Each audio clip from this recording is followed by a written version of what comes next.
आज के इस वीडियो में कक्षा 10 की सामाजिक विज्ञान का दूसरा चैप्टर पढ़ेंगे, जिसमें मुगल काल और मुगलकालीन भारत के बारे में विस्तृत जानकारी दी गई है। तो संपूर्ण मुगल काल और मुगलकालीन भारत इस चैप्टर में कवर हो जाएगा। साथ ही आपको बता दें कि रेट भर्ती परीक्षा जो है उसके अंदर जो सिलेबस शामिल किया गया है वो 2019-20 की प्रचलित पाठ्य पुस्तकें में से पूछा जाएगा। और ये जो बुक है ये राजस्थान बोर्ड में जो कक्षा 10 में 2019-20 में पाठ्यक्रम में जो प्रचलित थी ये वही बुक है। तो इसका जो दूसरा चैप्टर है जिसमें मुगलकालीन भारत के बारे में वर्णन दिया हुआ है, साथ ही चैप्टर फर्स्ट का वीडियो ऑलरेडी बना दिया गया है। अगर आप चैप्टर फर्स्ट पढ़ना चाहते हो जिसके अंदर गुप्त काल दिया हुआ है, मौर्य काल और पाल वंश और राष्ट्रकूट वंश के 3 पार्ट ऑलरेडी वीडियो बना दिए गए। अगर आप वो चैप्टर फर्स्ट देखना चाहते हो तो आप चैनल पे जाके देख सकते हो।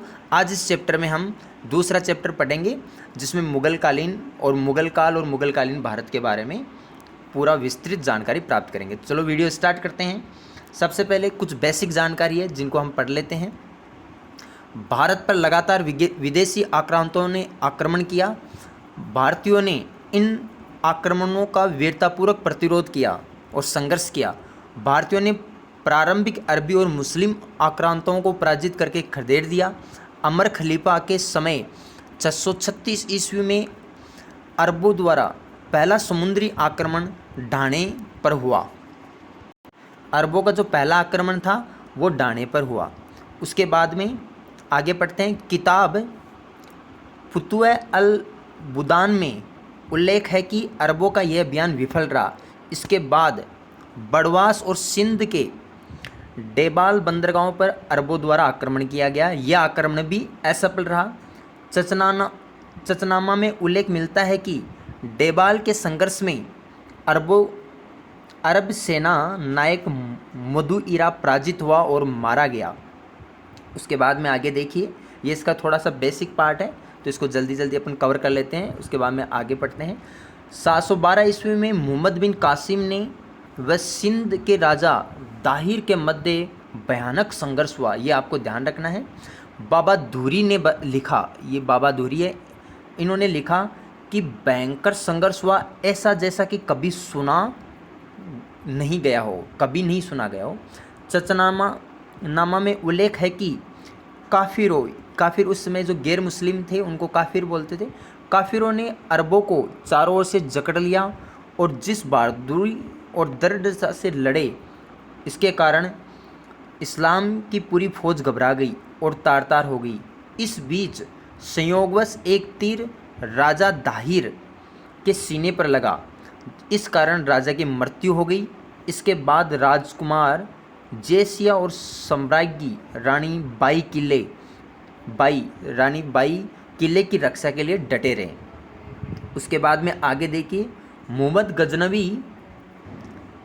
गजनवी को कश्मीर के शाही शासक जयपाल और आनंदपाल के द्वारा कड़ा संघर्ष करना पड़ा।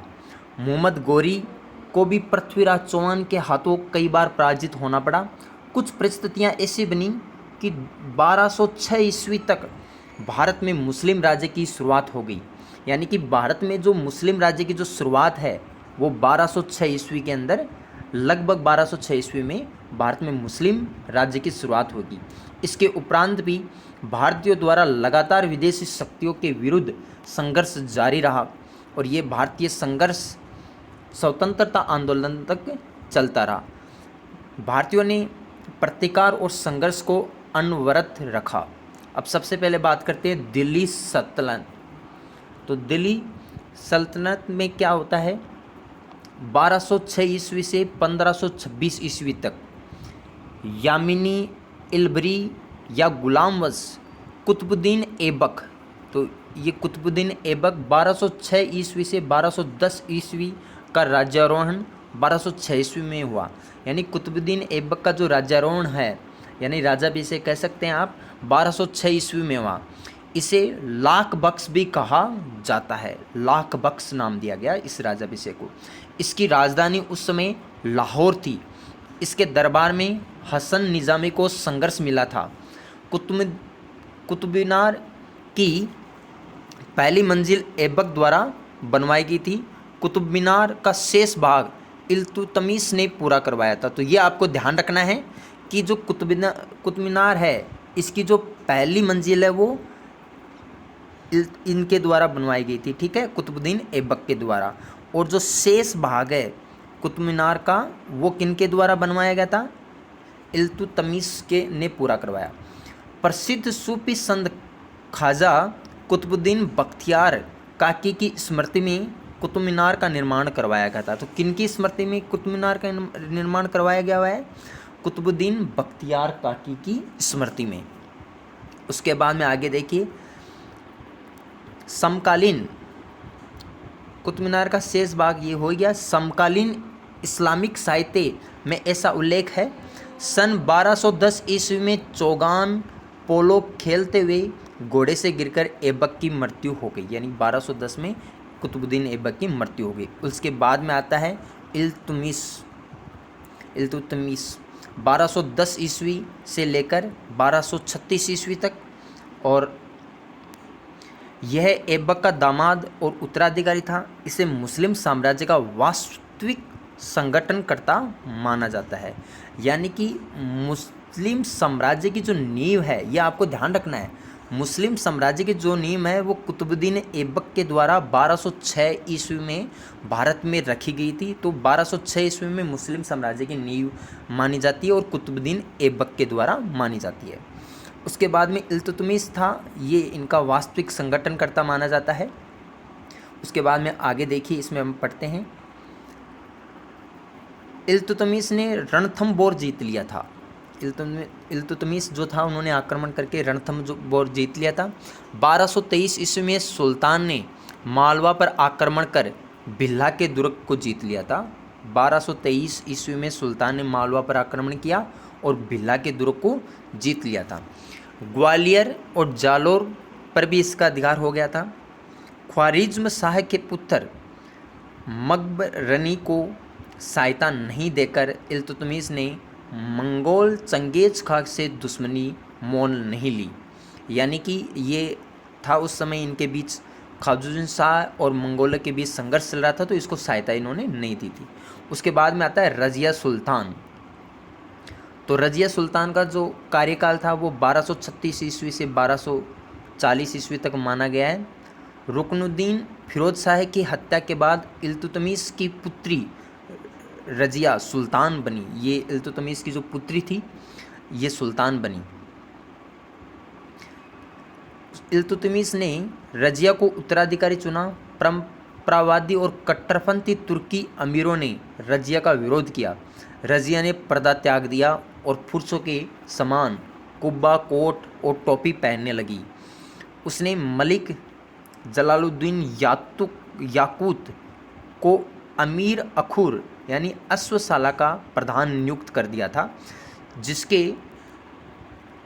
जिससे तुर्क अमीर नाराज हो गए। तुर्क अमीर जो थे वो नाराज हो गए। सरहिंद के शासक विद्रोह को शांत करने के अभियान में याकूत की हत्या कर दी। बाद में रजिया ने अल्तुनिया से विवाह कर लिया, परंतु तो रजिया सुल्तान ने किनसे विवाह किया था? अल्तुनिया से।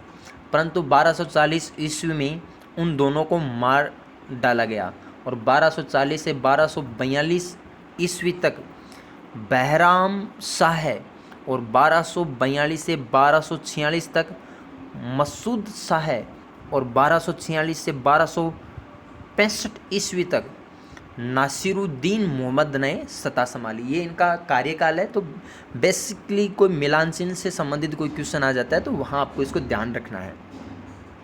उसके बाद में आगे देखिए, नासिरुद्दीन मोहम्मद के पीछे वास्तविक बल गयासुद्दीन बलवन का था। यानी कि इनके जो सेनापति थे नासिरुद्दीन मोहम्मद, इनका सेनापति उस समय गयासुद्दीन बलबन था और जो शक्तिशाली था। उसके बाद में आता है बलबन के बारे में। उलुग खां है, इनका जो वास्तविक नाम था वो क्या था? उलुग खां है। तो उलुग खां है बलबन इल्तुतमिश के चहलगानी यानी 40 नामक तुर्की दासों के प्रसिद्ध दल से संबंधित था। वह 1265 ईस्वी में यह गद्दी पर बैठा। मंगोलों का सामना करने के लिए एक सैन्य विभाग दीवाने आरिज को संगठित किया गया था। तो कई बार क्वेश्चन आ जाता है कि दीवाने आरिज क्या है, क्या था? तो ये एक प्रकार का सैन्य विभाग था। क्या था? सैन्य विभाग। ये आपको ध्यान रखना है। उसने सिजदा और पाबोस यानी पाबोस सम्राट के सम्मुख झुककर उनके पैरों को चूमने की प्रथा को दरबार में शुरू किया था। बलबन ने दिल्ली सल्तनत के प्रशासनिक ढांचे के निर्माताओं में प्रमुख था। उसने शत्रुओं के प्रति लोहा और रक्त की नीति अपनाई, यानी कि शत्रुओं को मार काटने की नीति अपनाई, जिसमें पुरुषों को मार दिया जाता था, वह बच्चों स्त्रियों को गुलाम बनाया जाता था। 1286 ईस्वी में बलबन की मृत्यु के बाद अमीरों के दलीय संघर्ष में ने खूनी रूप ले लिया। क्यूमर्स का वध कर 1290 ईस्वी में जलालुद्दीन खिलजी ने स्वयं को सुल्तान घोषित कर दिया था। उसके बाद में क्या हुआ था? जलालुद्दीन खिलजी ने स्वयं को क्या कर दिया? सुल्तान घोषित किया। बलबन का राजतत्व सिद्धांत प्रसिद्ध रहा। बलबन की मान्यता थी कि राजा पृथ्वी पर ईश्वर का प्रतिनिधि है, यानी कि यह आ सकता है कि किसकी मान्यताओं के अनुसार राजा जो है वो पृथ्वी पर ईश्वर का प्रतिनिधित्व माना गया है। तो ये बलबन की मान्यता थी और इनका जो वास्तविक नाम था वो उलूग खा था। तो बलबन की जगह कई बार उलूग खा भी आ सकता है। उसके बाद में आगे देखिए, राजा साधारण जनता से अलग व्यक्तित्व है। ये ईश्वर द्वारा प्रदत्त गुणों से युक्त है जो उसे शासन करने की शक्ति प्रदान करता है। बलबन तुर्क अमीरों के विद्रोह से परिचित था। इसी कारण उसने दरबार में कठोर अनुशासन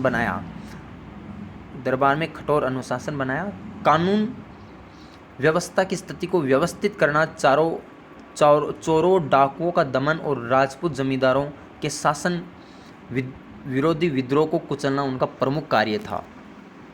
ये कुछ इस प्रकार उनका साम्राज्य फैला हुआ था। आप देख सकते हो जो ग्रीन डॉट वाला है इसमें उनका साम्राज्य फैला हुआ था।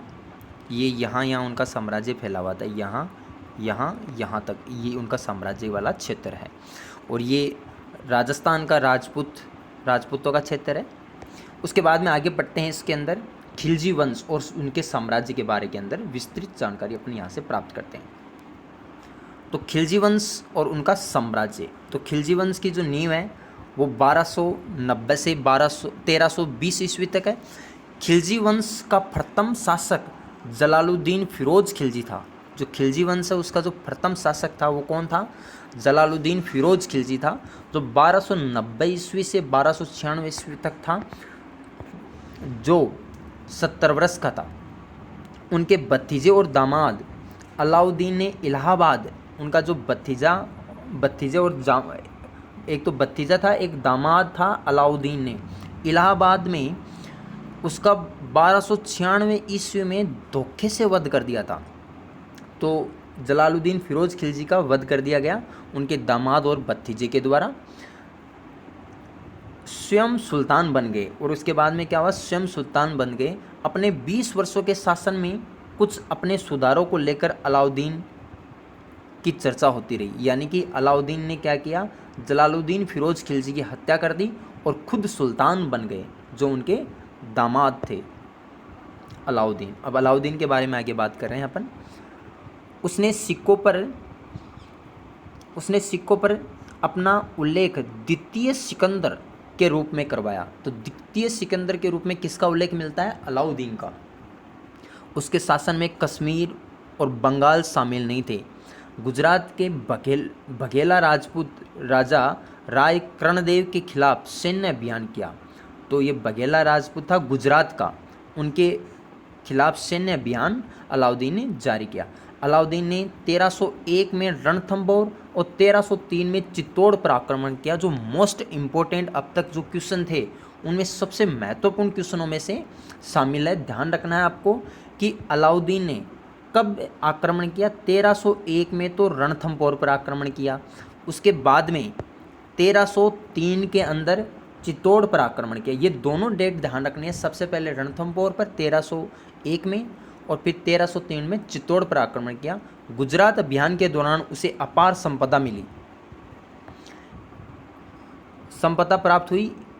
एक हिंदू से धर्मांतरित मुस्लिम सेनानायक मलिक काफूर का भी साथ मिल गया इनको, जो हिंदू था, जो धर्म परिवर्तन करके मुस्लिम बन गया, जिसका नाम मलिक काफूर था, उसका भी साथ मिला।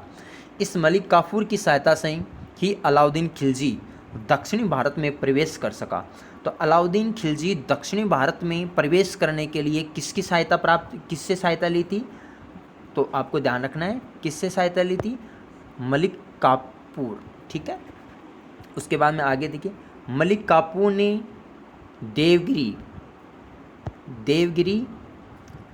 होयसल राज्य एवं पांडे राज्य पर आक्रमण किया। अमीर खुसरो के अनुसार काफूर रामेश्वर तक पहुंचा था। अलाउद्दीन के समय में राजस्व का ढांचा पुनर्निर्मित किया गया। विद्रोह पर नियंत्रण के लिए उसने 4 आदेश जारी किए। अमीर वर्ग की संपत्ति जब्त करना एवं खालसा भूमि को, उनके समय ये आदेश जारी हुए थे। किनके समय आदेश जारी हुए थे?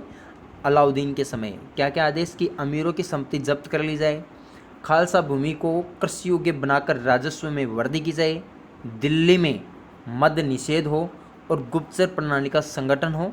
तो ये आपको उस समय उन्होंने जो नए आदेश जारी किए थे उनके बारे में ध्यान रखना। ये उनके आदेश थे, ये यहाँ पर आप देख सकते हो। अमीरों के परस्पर मेल मिलाप रोक लगाना, उसने खलीफा की सत्ता को मान्यता देते हुए स्वयं ने यस्मीन उल खिलाफत नासिरी अमीन उल मुमिनीन उपाधि धारण की। ये एक उपाधि थी। उसके बाद में आगे देखिए, खजाइनुक फुतुह में अमीर खुसरो ने अलाउद्दीन को विश्व का सुल्तान और जनता का चरवाहा जैसी पदवी से वशीभूत किया था। तो ये अमीर खुसरो ने कौन सी बुक के अंदर लिखा है? खजाइनुल फुतुह के अंदर। उसके बाद में आगे देखिए, सुल्तान ने पुलिस, गुप्तचर, डाक पद्धति और प्रांतीय प्रशासन में कई सुधार किए। सबसे महत्वपूर्ण सुधार बाजार नियंत्रण था। दीवान ए रियासत व्यापार का नियंत्रक, साहना या दंडाधिकारी बाजार का दरोगा होता था। दीवान ए रियासत, इसका आपको ध्यान रखना है कि दीवान ए रियासत कौन होता था उस समय? व्यापार का नियंत्रक होता था। साहना या दंडाधिकारी कौन होता था? बाजार का दरोगा होता था। और मुहतसिब जनसाधारण का रक्षक और नापतोल का निरीक्षण होता था। और उसके बाद में बरीद ए मुलालिक, ये गुप्तचर अधिकारी होते थे। बरीद ए मुमालिक गुप्तचर अधिकारी आदि नए पद सृजित किए गए थे। उसने अपने एक विशाल सेना के रखरखाव हेतु आर्थिक सुधार किए। मोल भाव सुनिश्चित करके सुल्तान ने कालबाजारी और मुनाफाखोरी पर रोक लगा दी। सराय ए अदल स्थानीय और विदेशी वस्तुओं का बाजार था। अलाउद्दीन पहला शासक था जिसने सैनिकों को नकद में वेतन किया था। तो इसने सैनिकों को नकद में वेतन किया था। उसके बाद में आगे देखिए, 1303 ईस्वी में अलाउद्दीन ने अलाई किला और कोस ए सिरी यानी कुश के सिरी बनवाया, जिसमें 7 द्वार थे। 1316 ईस्वी में अलाउद्दीन की मृत्यु के बाद उनके पुत्र, यानी कि 1316 के अंदर अलाउद्दीन की मृत्यु हो गई। उसके बाद में उनके जो पुत्र थे, कुतुबुद्दीन मुबारक खिलजी शासक बना। उसने अपने पिता के सभी कठोर आदेशों को रद्द कर दिया और स्वयं को खलीफा घोषित कर दिया। उल वासिक बिलाह की पदवी या उपाधि धारण की। इसकी हत्या के बाद नासिरुद्दीन खुसरो शाह का सुल्तान बना, जो खिलजी वंश का अंतिम शासक था। तो यानी कि खिलजी वंश का अंतिम शासक कौन था? नासिरुद्दीन खुसरो शाह। ठीक है, तो अब इसमें अपन नेक्स्ट पढ़ते हैं।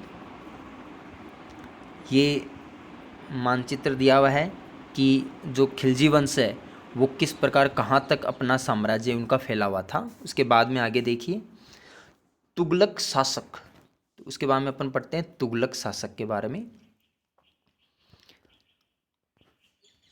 तुगलक वंश खुसरौ शाह की हत्या करके गाजी मलिक और तुगलक गाजी गयासुद्दीन तुगलक 1320 ईस्वी में दिल्ली का सुल्तान बना।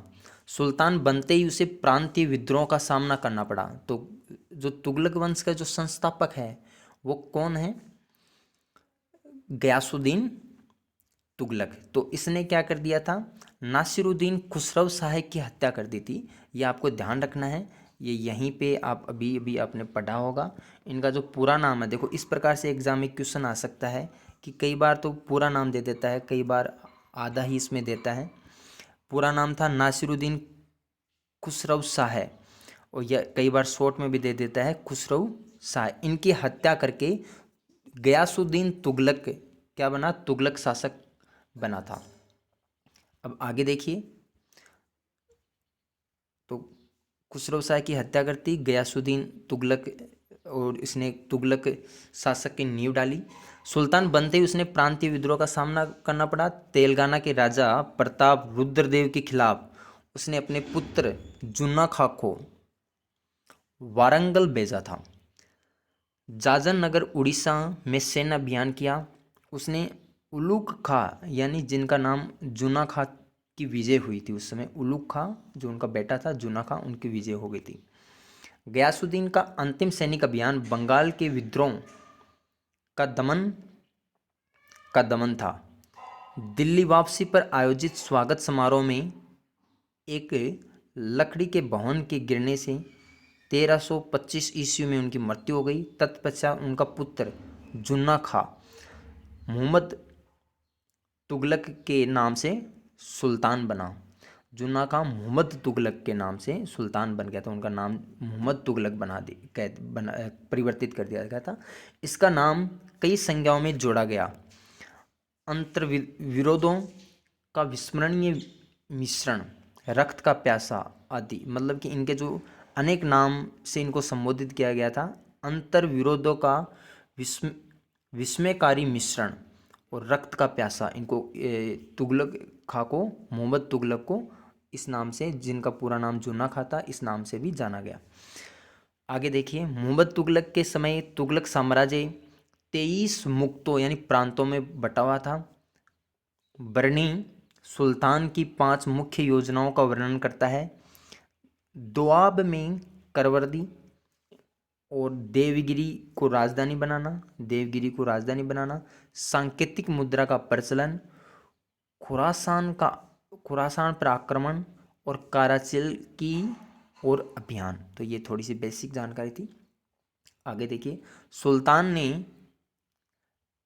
1327 से 1335 ईस्वी तक देवगिरी को अपनी राजधानी बनाकर रखा। तो देवगिरी को राजधानी किसने बनाया था?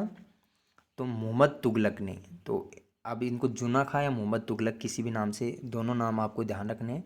इन्होंने किसको? देवगिरी को अपनी राजधानी बनाया था। तो यह आपको ध्यान रखना है, ये क्वेश्चन बन गया आपके लिए।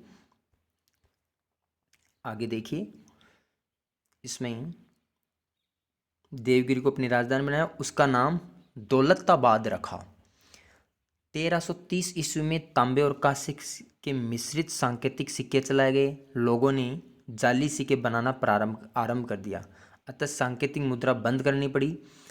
मोरक्को का यात्री इब्न बतूता लगभग 1333 ईस्वी में भारत आया। सुल्तान ने उसे दिल्ली का काजी नियुक्त किया था तथा 1342 ईस्वी में राजदूत बनाकर चीन भेजा। 1351 ईस्वी में मोहम्मद तुगलक की मृत्यु हो गई थी। उसके बाद में 1351 में मृत्यु हो गई। 1351 में फिरोज शाह तुगलक सुल्तान बना। उनके मृत्यु के बाद में कौन सुल्तान बना? फिरोज शाह, जो मोहम्मद तुगलक का चचेरा भाई था। तो अब ध्यान रखना, इनका जो जुन्ना खां है, इनका नाम मोहम्मद तुगलक और जुन्ना खां कोई सा भी एग्जाम में आ सकता है। जो उनका चचेरा भाई था, बंगाल के हाजी इलियास के स्वतंत्र हो जाने से उसके विरुद्ध फिरोज शाह ने 2 बार सैन्य अभियान किया, परंतु असफल रहे। फिरोज शाह ने सरकारी एवं सेना की नौकरी को वंशानुगत बना दिया था और योग्यता की जांच करने की प्रणाली का त्याग कर दिया था। यानी कि कोई भी सेना के अंदर शामिल है तो उनका बेटा भी सेना में शामिल होगा। उसने अपने पुत्र फतेह खां को अपना उत्तराधिकारी नियुक्त कर सिक्कों पर अपने नाम के साथ उसका नाम भी अंकित करवाया था। तो जो फिरोज शाह है, इसने अपने और अपने पुत्र जिनका नाम फतेह खां था, दोनों का सिक्के पर नाम लिखवाया था। आगे देखिए, फिरोज ने भवन निर्माण कला को अत्यधिक महत्व दिया। हिराज फिरोजाबाद ये नाम है, जौनपुर आदि नगर बसाए। टोपरा तथा मेरठ से अशोक स्तंभ दिल्ली लाए गए। यानी टोपरा और मेरठ से जो इस अशोक स्तंभ दिल्ली लाए गए, परंतु विद्वान उन्हें पढ़ ना सके। फिरोज की सबसे बड़ी उपलब्धि थी हांसी तथा सिरसा के क्षेत्रों में पानी की कमी दूर करने के लिए नहरों की खुदवाई। एक नहर सतलज नदी से दीपालपुर के तथा दूसरी यमुना नदी से सिरमौर के पास खुदवाई गई थी। उपज वृद्धि करने तथा अकाल से निपटने हेतु ठोस नीति अपनाई गई थी। तो ये इनका अच्छा कार्य था। उसके बाद में देखो, फिरोज तुगलक भी कट्टरवादी इस्लामिक अमीरों के हाथों में ही रहा।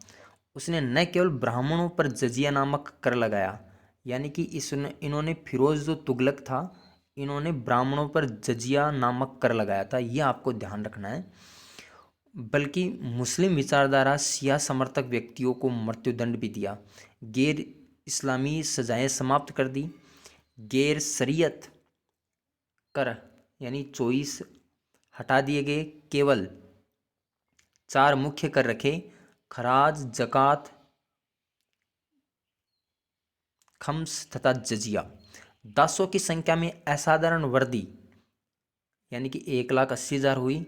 दीवान ए बंदगान के नाम से दासों के नाम से नया विभाग भी खोला गया। फिरोज ने दिल्ली में खरबूजों तथा अंगूरों की खेती को प्रोत्साहित किया और अनेक बाग लगवाए। 1388 में फिरोज शाह की मृत्यु हो गई। तुगलक वंश का अंतिम शासक नासिरुद्दीन मोहम्मद था। तो इनका जो अंतिम शासक था उसका नाम नासिरुद्दीन मोहम्मद था। तो यह आपको विशेष तौर से इसमें ध्यान रखना। इसी समय 1398 ईस्वी में तुर्क आक्रांता तैमूरलंग, जो तुर्क आक्रांता था तैमूरलंग ने भारत पर आक्रमण कर लूटपाट की। उसके बाद में आता है शहद वंश। तैमूर ने दिल्ली को जीतकर खिर्ज खां को अपना प्रतिनिधि नियुक्त किया। खिर्ज खां ने शहद वंश की स्थापना की।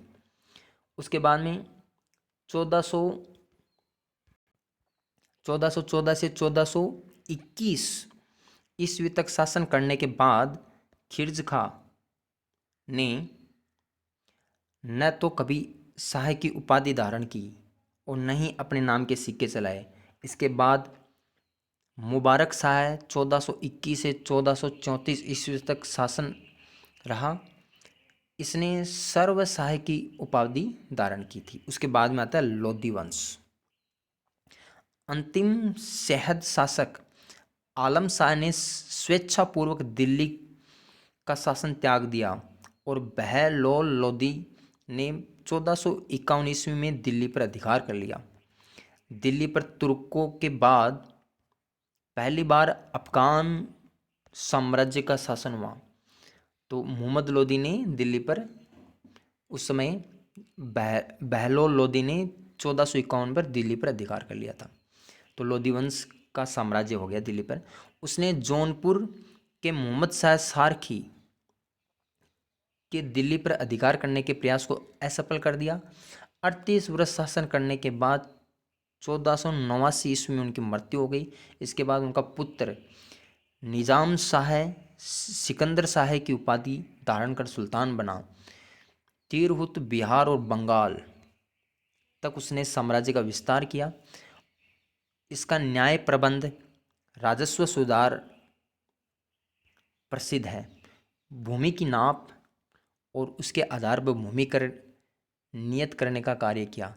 1 गज चलाया तो प्राय 30 इंच का होता था। 1 गज प्राय उस समय कितने का होता था? 30 इंच का होता था। 1 गज लंबे समय तक सिकंदरी गज के नाम से चलाया जाता था। इटावा, बायना, कोल, ग्वालियर और धौलपुर के शासकों को अधीन करने के अभिप्राय से उसने 1506 ईस्वी में आगरा नगर पर आक्रमण किया। उसका उपनाम गुलुक्खा था। इसी उपनाम से कविता भी लिखता था। नवंबर 1517 ईस्वी में उनकी मृत्यु हो गई। इसके और उसका पुत्र इब्राहिम लोदी आगरा की गद्दी पर बैठ गया था। यानी कि उन्होंने 1506 ईस्वी में आगरा नगर का निर्माण करवाया था। उसके बाद में आगे देखिए, इब्राहिम लोदी, ये यहाँ से आपके पास एक महत्वपूर्ण क्वेश्चन बनने लग जाता है। इब्राहिम लोदी और राणा सांगा के मध्य युद्ध हुआ जिसमें लोदियों की हार हुई और उसके बाद में 1526 ईस्वी में पानीपत के मैदान में सिकंदर बाबर से युद्ध में हार गया। यानी कि सिकंदर लोदी और बाबर के मध्य पानीपत का जो युद्ध हुआ था वो 1526 ईस्वी में हुआ था। तो ये आपको ध्यान रखना है। 1526 ईस्वी में पानीपत का युद्ध हुआ। सिकंदर किस किस के बीच में हुआ? सिकंदर और बाबर के बीच, जिसमें किसकी जीत हुई? बाबर की जीत हुई। सिकंदर लोदी हार गया। इतिहास में ये युद्ध पानीपत फर्तम के युद्ध के नाम से प्रसिद्ध है। सिकंदर बाबर से युद्ध में हार गया। ये युद्ध युगांतरकारी सिद्ध हुआ और भारत में मुगल वंश की स्थापना हुई। यानी कि भारत के अंदर मुगल वंश का शासन हो चुका था। यानी यहाँ आपको थोड़ा सा ध्यान रखना है कि पानीपत का जो युद्ध हुआ था उसके बाद में भारत में मुगल वंश की स्थापना हुई थी। और साथ ही यहाँ हमने प्रारंभ में पढ़ा था तो इस समय कुतुबुद्दीन ऐबक के द्वारा, ये कुतुबुद्दीन ऐबक था, उसके समय क्या हुआ था? भारत की जो सत्ता है वो विदेशों के हाथों में चली गई थी। ठीक है, तो मुस्लिम साम्राज्य की नींव तो पानीपत के प्रथम युद्ध के बाद में स्थापित हुई थी, बाबर के द्वारा की गई थी। लेकिन जो कुतुबुद्दीन ऐबक है, यानी आप यहाँ पढ़ सकते हो, देख सकते हो, इसके अंदर साफ साफ लिखा हुआ है कि 1206 ईस्वी तक भारत में मुस्लिम साम्राज्य की शुरुआत हो चुकी थी। तो मुस्लिम साम्राज्य की जो शुरुआत है वो कब हुई थी? 1206 ईस्वी में हो चुकी थी। कुतुबुद्दीन ऐबक ने, जो मोहम्मद गजनवी का शाही सेनापति था। अब आगे पढ़ते हैं। अब यहाँ देखिए कि जो मुगल वंश है उसकी स्थापना, इस युद्ध के पश्चात भारत में मुगल वंश की स्थापना हो चुकी थी। यानी कि मुस्लिम वंश के अंदर अनेक वंश आते हैं जिनमें एक वंश मुगल वंश है। तो ये आपको ध्यान रखना है। ठीक है, मुगल भी मुस्लिम ही थे। ठीक है, अब आगे देखिए, सल्तनत कालीन प्रशासन। सुल्तान की उपाधि तुर्की शासकों द्वारा प्रदान की गई। मोहम्मद गजनवी सुल्तान की उपाधि धारण करने वाला पहला शासक था। ये सुल्तान की जो उपाधि थी ये किनके द्वारा? तुर्कों के द्वारा ली जाती थी। राज्य की संपूर्ण शक्ति सुल्तान के हाथों में थी।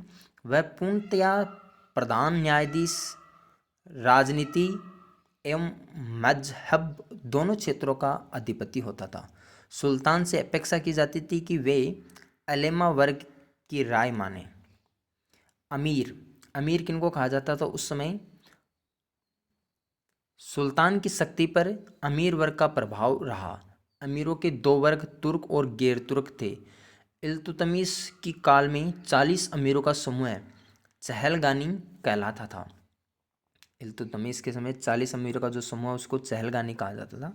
शासन की योग्यता एवं अयोग्यता के अनुसार अमीरों का दरबार में प्रभाव कम ज़्यादा होता रहता था। केंद्रीय शासन संस्था मजलिस ए खलवत मंत्रिपरिषद की तरह होती थी। वजीर, आरिजे, मोलालिक, दीवाने इंसा, दीवाने रिलालत, इसके 4 स्तंभ थे। यानी कि केंद्रीय प्रशासन की एक संस्था जिसको क्या नाम से जानते थे?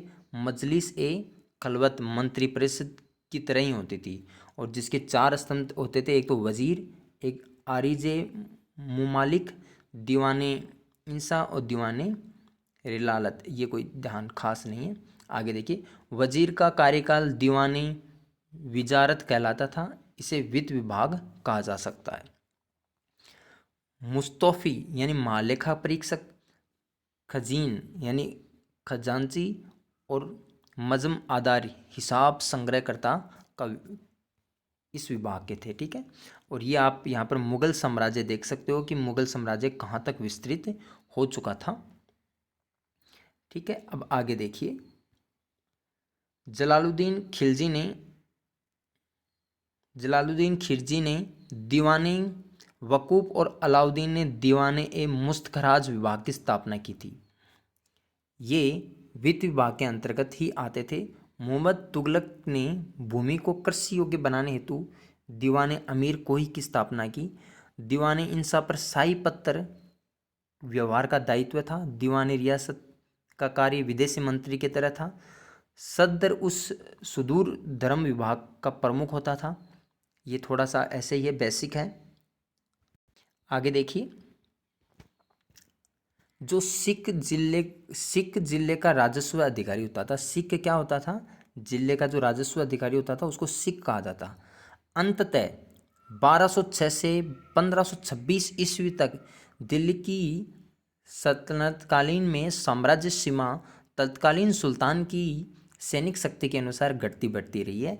अब बात करते हैं मुगलकालीन भारत, यानी कि 1526 से 1858 ईस्वी तक मुगलकालीन भारत के बारे में विस्तृत जानकारी पढ़ते हैं। इसमें जो बेहतरीन है, इसमें काफ़ी सारे क्वेश्चंस आपको देखने को मिलेंगे। तो चलो सबसे पहले पढ़ते हैं। बाबर 1526 ईस्वी में पानीपत के प्रथम युद्ध में इब्राहिम लोदी को परास्त कर भारत में मुगलकालीन साम्राज्य की संस्थापक बना था। तो ये आपको ध्यान रखना है कि बाबर ने 1526 में पानीपत का प्रथम युद्ध में किससे हुआ था, इब्राहिम लोदी से हुआ था, और उसको परास्त कर और दिल्ली का शासक बना। ये तुर्क मुसलमान था। जो ये कौन सा था, तुर्क मुसलमान था और तैमूर का वंशज था। चुगताई तुर्क वंश से संबंधित होने के साथ साथ मंगोल सेनानायक चंगेज खा के वंश से भी इसका ताल्लुक था। उसकी माँ चंगेज खा के वंशज की थी। उसके बाद में आगे देखिए, इसकी माँ चंगेज खा वंश की थी। जहीरुद्दीन मोहम्मद बाबर प्रारंभ में पिता की मृत्यु के बाद फरगना की गद्दी पर बादशाह की उपाधि के साथ बैठा। बादशाह की उपाधि धारण करने वाला यह पहला तैमूर वंशीय शासक था। आगरा से 40 किलोमीटर दूर खानवा में बाबर एवं राणा सांगा का युद्ध मार्च 1527 ईस्वी में हुआ। तो यह आपको ध्यान रखना है कि बाबर और राणा सांगा के बीच खानवा का युद्ध है। कौन सा युद्ध, ध्यान रखना है, खानवा का युद्ध। किन के बीच लड़ा गया था, बाबर और राणा सांगा के बीच। कब लड़ा गया था, मार्च 1527 ईस्वी में।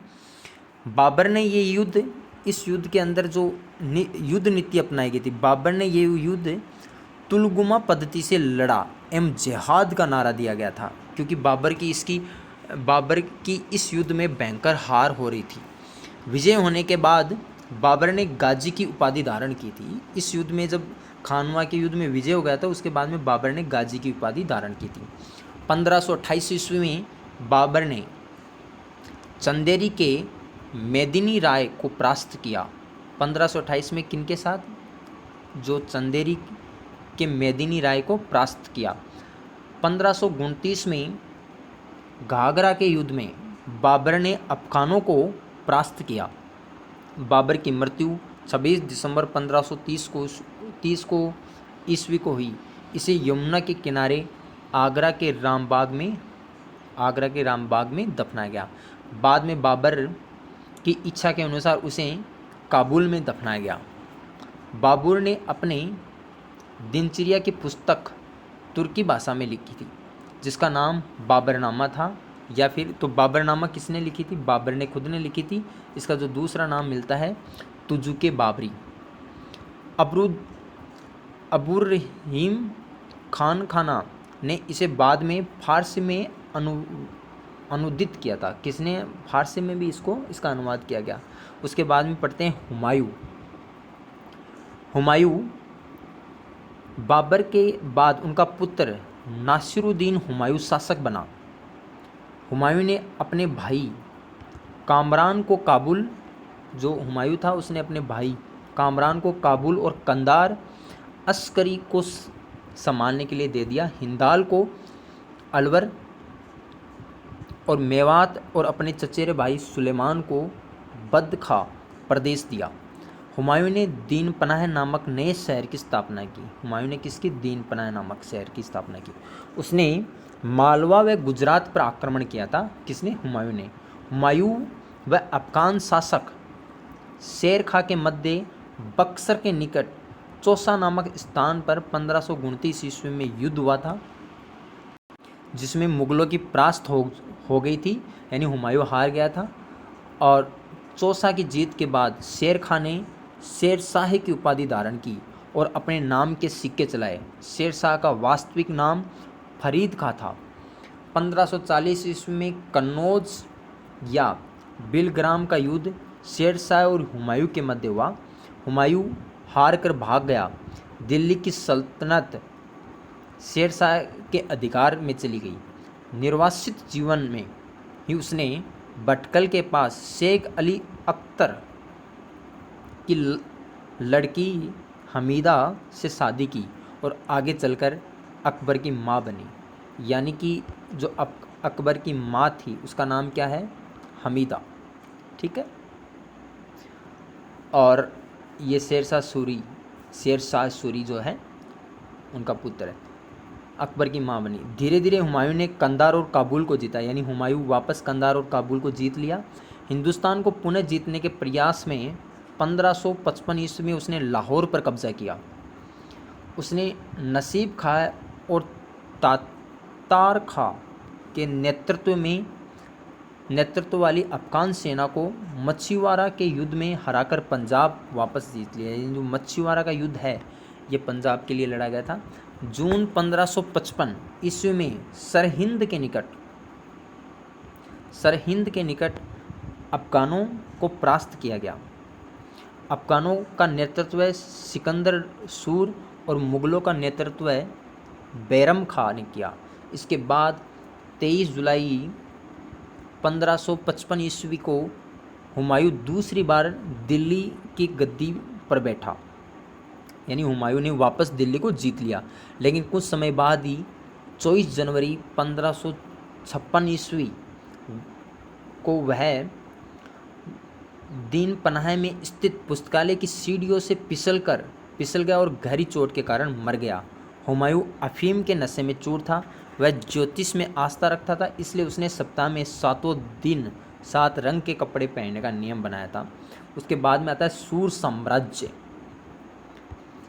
सूर साम्राज्य का संस्थापक फरीद यानी शेरा खां हसन खां का पुत्र था, जो जौनपुर राज्य के अंतर्गत सासाराम यानी बिहार का जमींदार था। दक्षिणी बिहार के तत्कालीन शासक बराह खां ने निहत्ते फरीद द्वारा शेर मार दिए जाने पर उसे शेर खां की उपाधि दी। यानी कि बराह खां ने निहत्ते फरीद द्वारा, यानी कि ये जो बराह खां था इसने फरीद द्वारा, ये जो फरीद है इनके द्वारा शेर को मार दिया गया था, इसलिए इनका जो नाम पड़ा वो शेर खां पड़ गया। उनका साम्राज्य पश्चिम कन्नौज से लेकर पूर्व में असम की पहाड़ियों तक तथा उत्तर में हिमालय से लेकर दक्षिण में बंगाल की खाड़ी तक फैला था। मालवा भी शेर शाह ने जीत लिया। मालवा भी किसने जीत लिया? शेर शाह ने जीत लिया। 1544 ईस्वी में मालदेव को हराकर शेर शाह ने अजमेर, जोधपुर और मेवाड़ पर अधिकार कर लिया। यानी कि 1544 ईस्वी में मालदेव को हरा दिया और उसके बाद में उसने अजमेर, जोधपुर और मेवाड़ पर अधिकार कर लिया। शेर शाह ने मालदेव से युद्ध बड़ी मुश्किल से जीता था। जो मालदेव था इनसे बहुत ही मुश्किल से युद्ध जीता था। उस समय बीकानेर के शासक ने इसकी सहायता की थी।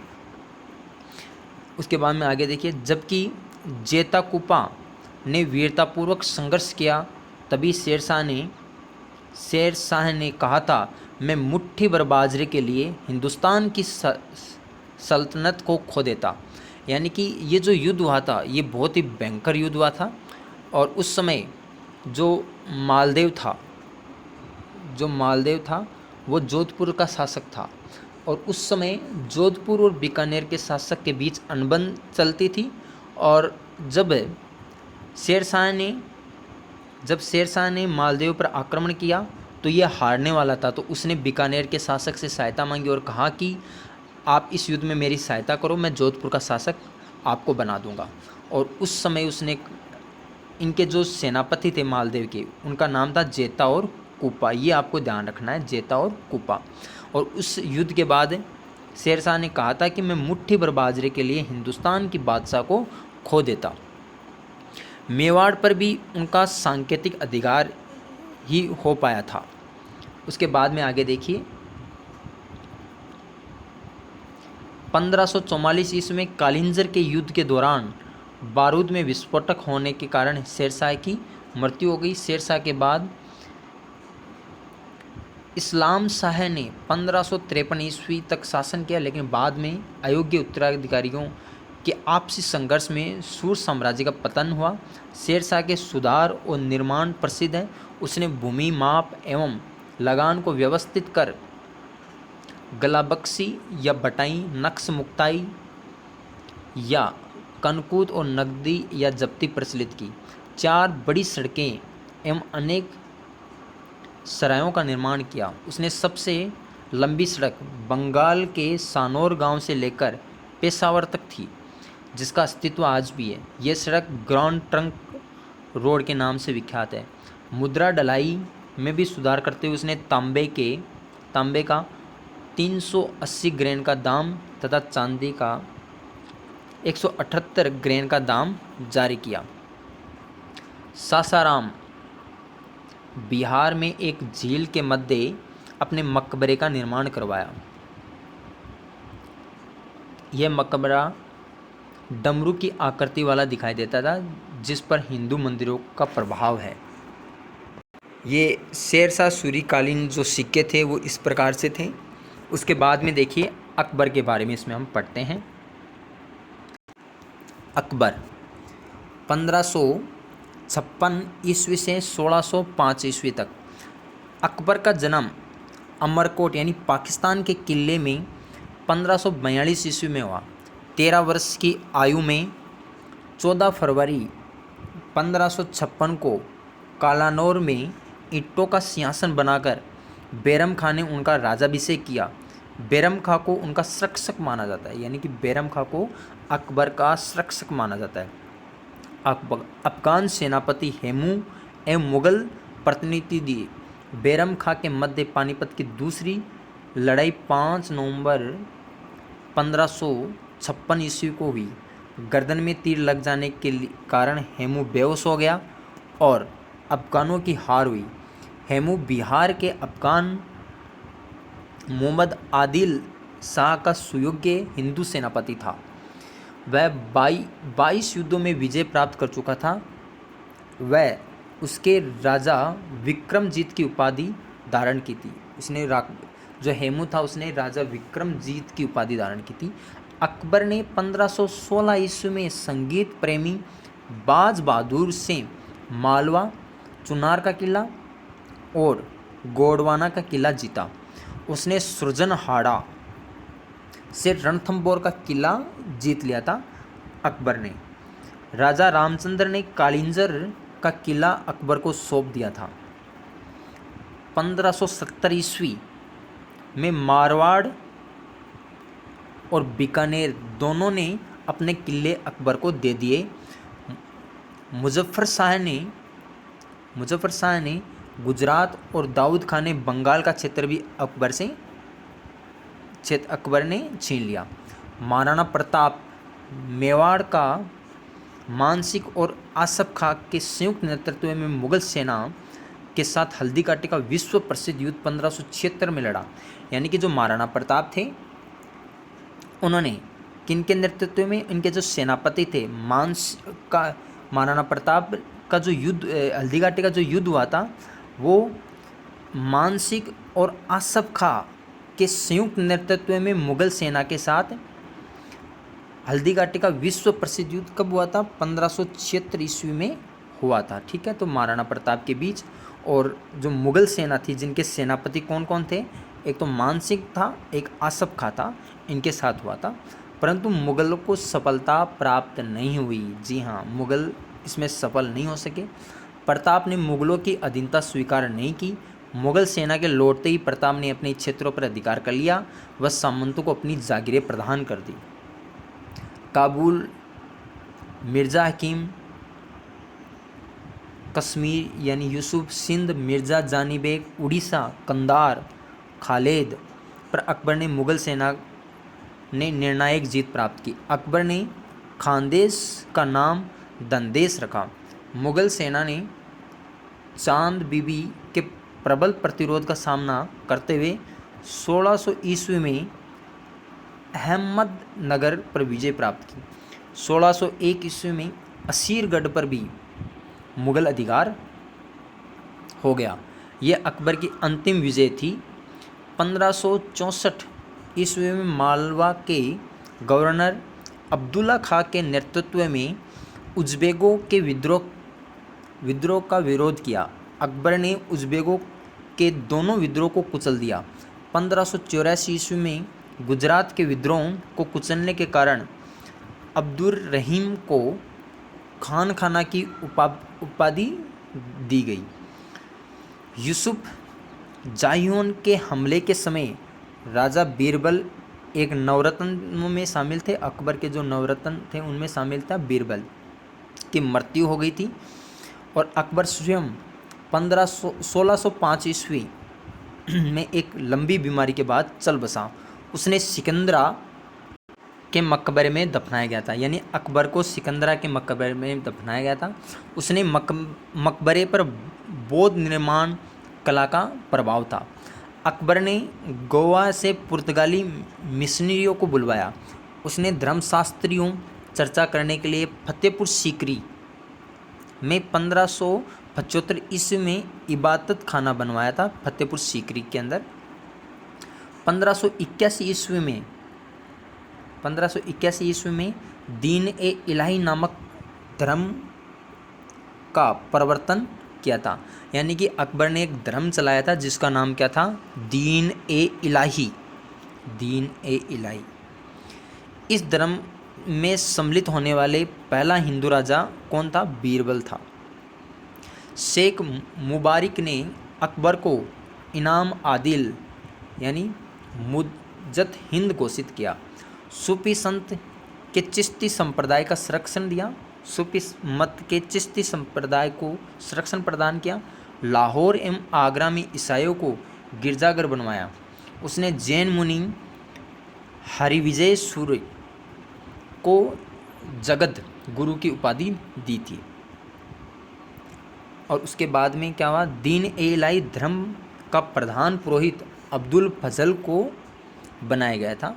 1583 ईस्वी में अकबर ने इलाही संवत के नामक से एक नया कैलेंडर जारी किया था। राजपूतों के प्रति अपनाई गई नीति में अकबर ने वैवाहिक संबंध बनाना एवं शक्ति प्रदर्शन की युक्ति से राजपूतों की शक्ति को अपने अधीन करने का कार्य किया।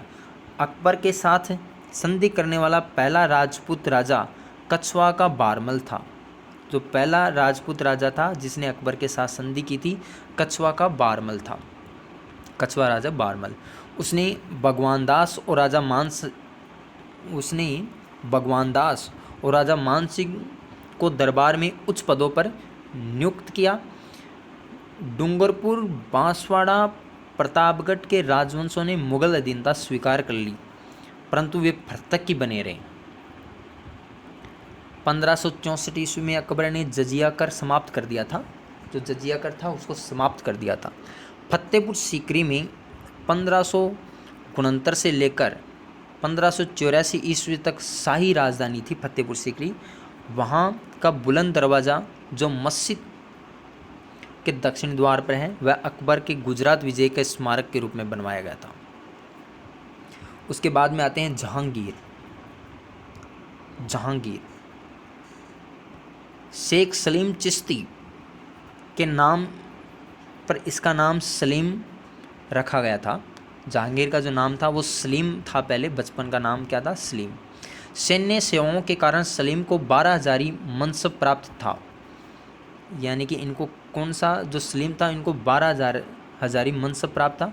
1599 ईस्वी में सलीम ने अकबर के विरुद्ध विद्रोह कर दिया। सलीम जो जहांगीर था इसने अकबर के विरुद्ध विद्रोह कर दिया। अकबर द्वारा दमन के लिए भेजे गए अब्दुल फजल को 1602 ईस्वी में उसने वध कर दिया और 1605 ईस्वी में आगरा के किले में सलीम ने नसरुद्दीन मोहम्मद जहांगीर बादशाह की उपाधि धारण कर मुगल सत्ता संभाल ली। यानी कि उसने सलीम जो था जिनका नाम बाद में जहांगीर पड़ गया, उसने नसरुद्दीन मोहम्मद जहांगीर बादशाह की उपाधि धारण की थी। तो इनका जो पूरा नाम था वो क्या पड़ गया था बाद में, नसरुद्दीन मोहम्मद जहांगीर। उसने सिख गुरु अर्जुनदेव को मृत्युदंड दिया। जहांगीर की कंधार विजय सैनिक और व्यापारिक दृष्टि से महत्वपूर्ण मानी जाती है।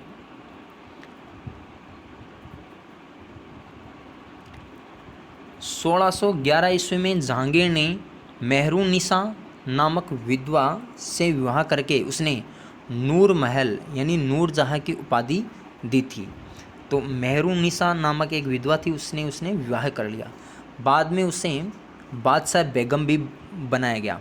ब्रिटिश दूत कैप्टन हॉकिंस व सर टॉमस रो उनके दरबार में आए थे। जो ब्रिटिश दूत हैं, तो अंग्रेज़ों के शासन की जो शुरुआत है वो यहीं से प्रारंभ होना हो जाती है। जो ब्रिटिश दूत थे कैप्टन हॉकिंस और सर टॉमस रो उनके दरबार में आए थे और 1627 ईस्वी में जहांगीर की मृत्यु हो गई और उनके बाद में सत्ता को किसने संभाला, शाहजहाँ ने। शाहजहाँ जिनका बचपन का नाम खुरम था। 1612 ईस्वी में उनका विवाह आसफ खां की पुत्री अर्जुमंद बानो बेगम मुमताज़ महल के साथ हुआ, जिनका नाम बाद में मुमताज़ महल रखा गया था। फरवरी 1628 ईस्वी में आगरा में उनका राज्याभिषेक हुआ। इसके काल में खानजहाँ लोधी जुझार सिंह यानी बुंदेलों का विद्रोह हुआ। शाहजहाँ ने 1632 ईस्वी में पुर्तगालियों को हुगली में, ये अकबरकालीन सिक्के हैं और ये फतेहपुर सीकरी ये हैं, इनका दरबार आप ये गेट आप देख सकते हो, हुगली में पराजित किया। इसके बाद में आगे देखिए, उसने अहमदनगर का विलय मुगल साम्राज्य में करवाया। बीजापुर के सुल्तान आदिल शाह को पराजित किया। 1652 ईस्वी में शाहजहाँ ने अपने पुत्र औरंगजेब को दक्कन का वाइसराय बनाया और 1657 ईस्वी में औरंगजेब ने शाहजहाँ को आगरा के किले में कैद कर दिया था। तो औरंगजेब ने शाहजहाँ को किस किले में कैद किया था, 1657 में आगरा के किले के अंदर। ठीक है, ये आपको ध्यान रखना है। अपने भाइयों दारा मुराद और शुजा को मारकर वह स्वयं गद्दी पर बैठ गया। 1666 ईस्वी में शाहजहाँ की मृत्यु हो गई। उत्तराधिकारी हेतु धर्मट का युद्ध, यानी कि उस समय शाहजहाँ की जब मृत्यु हो चुकी थी तो उनके बाद में उत्तराधिकारी युद्ध लड़ा। उत्तराधिकारी युद्ध धर्मट का युद्ध दारा शिकागो और औरंगजेब के मध्य हुआ। फ्रेंच यात्री ब्रनियर टेवनियर और इटालियन यात्री मनुची ने शाहजहाँ के शासनकाल में ही आए थे। औरंगजेब के शासन की शुरुआत होती है। औरंगजेब 1658 से 1707 ईस्वी तक औरंगजेब ने शासक बनने के बाद असम, कूच बिहार, रंगपुर, कानपुर, मारवाड़ के राठौड़ों को पराजित किया। इसने राजा जय सिंह को दक्कन का गवर्नर नियुक्त किया था और पुरंदर की संधि जून 1665 ईस्वी में शिवाजी एवं राजा जय सिंह के मध्य हुई। ये आपको विशेष क्वेश्चन बन जाता है यहाँ से। जो पुरंदर की जो संधि है वो शिवाजी और राजा जयसिंह के मध्य कब हुई थी? 1665 ईस्वी में, जून 1665 ईस्वी में पुरंदर की संधि। ठीक है, किनके मध्य हुई थी? शिवाजी और राजा जयसिंह के मध्य। जयसिंह उस समय दक्कन का गवर्नर था औरंगजेब की तरफ से। आगे देखिए, शिवाजी ने अपने 23 किले राजा जयसिंह को दिए और 1660 में शिवाजी राजा जयसिंह के प्रयासों से औरंगजेब के दरबार में पहुंचे, मगर औरंगजेब द्वारा, यानी कि औरंगजेब जो पुरंदर की संधि हुई थी उसमें कहा गया था कि शिवाजी को सम्मान पूर्वक पद दिया जाएगा, लेकिन 1660 ईस्वी में राजा जयसिंह के प्रयासों ने औरंगजेब के दरबार में पहुंचे, मगर औरंगजेब द्वारा उसके साथ गरिमा युक्त व्यवहार नहीं किया गया, अपितु षड्यंत्र पूर्वक बंदी बना लिया गया। शिवाजी अपने सहयोगियों की चतुराई पूर्वक योजना से गुप्त रूप से किले से निकलकर महाराष्ट्र चले गए और 1686 ईस्वी में औरंगजेब ने स्वयं जाकर बीजापुर पर कब्जा कर लिया था। बीजापुर पर कब्जा कर लिया था जहां शिवाजी का राज था। 1678 ईस्वी में गोलकुंडा पर भी अधिकार कर लिया। उसके इस काल में हिंदू व्यापारियों पर 5% कर बढ़ा दिया गया था। 1669 ईस्वी में मंदिरों को ध्वस्त करने के आदेश दिए थे और 1679 ईस्वी में हिंदुओं पर पुनः जजिया कर लगाया गया था। औरंगजेब ने मजहब को एक औजार के रूप में प्रयोग किया। उसने अकबर के काल में चली आ रही प्रथा जोरों का दर्शन और संगीत पर रोक लगा दी। 1707 ईस्वी में अहमदनगर में उनकी मृत्यु हो गई। उसके शासनकाल में 1678 ईस्वी में गोकुल के नेतृत्व में जाटों व 1672 ईस्वी में सतनामियों ने विद्रोह किया था। सिखों के गुरु, यहाँ पर देखिए, सिखों के गुरु तेग बहादुर ने भी औरंगजेब के अत्याचारों के विरुद्ध आवाज़ उठाई थी। थोड़ा मैं जूम कर देता हूँ इसको। औरंगजेब की मृत्यु के बाद मुगल वंश को कमज़ोर और अयोग्य उत्तराधिकारी मिला, जिससे मुगल साम्राज्य का क्रम से पतन होना प्रारंभ हो गया। 1707 ईस्वी में बहादुर शाह मुगल तख्त पर बैठा और सूरत की ईस्ट इंडिया कंपनी, उस समय सूरत की जो ईस्ट इंडिया कंपनी ने 1711 ईस्वी में बहादुर शाह के दरबार में शिष्टमंडल भेजा और उस पर डोना जूलियाना यानी डायस डा कोस्टा नामक एक ईसाई महिला का प्रभाव देखने को मिलता है, जिसे खातून बीवी और फिदवी दाहों जूलियाना की उपाधि मिली। उसने पुर्तगालियों के हितों की बड़ी रक्षा की थी। उसके बाद में देखिए 1712 ईस्वी में से लेकर 1797 ईस्वी तक मुगल दरबार एवं तक षड्यंत्र एवं हत्या का केंद्र बनकर रह गया। तत्कालीन राजनीति शक्ति के रूप में उसका स्थान गौण हो गया। उसके बाद में मुगल प्रशासन, तो मुगल प्रशासन में देखिए, मुगल शासन प्रणाली भारतीय तथा विदेशी प्रणाली का मिलाजुला रूप थी। बादशाह शासन का अधिपति सर्वेसर्वा और वकील मुतवक यानी वजीर बादशाह के बाद सबसे बड़ा अधिकारी होता था। यानी कि बादशाह शासन का अधिपति वो सर्वेसर्वा होता था, उनके बाद में वजीर होता था, जिनको अपन वकील मुतलक के नाम से भी जानते हैं, वो दूसरा बड़ा अधिकारी, सबसे बड़ा अधिकारी होता था। प्रधान सदर मीरे समा नाम के दीवान वित्त विभाग के प्रमुख होते थे। प्रांतीय जो शासन है सूबों में विभक्त कर दिया था। जो अकबर के समय 15 थे, औरंगजेब के समय बढ़कर 21 हो गए। इनके सूबेदार, दीवान, सरदकाजी, प्रांतीय बख्शी, कोतवाल आदि इनके अधिकारी होते थे। तो ये कोई खास इसमें है नहीं। उसके बाद में देखिए बादशाह प्रधान सेनापति होता था। बादशाही प्रधान सेनापति होता था। सेना मनसबदारी प्रथा, उस समय मनसबदारी प्रथा थी पर आधारित थी। मनसबदारी जात और स्वार्थ में विभक्त होती थी।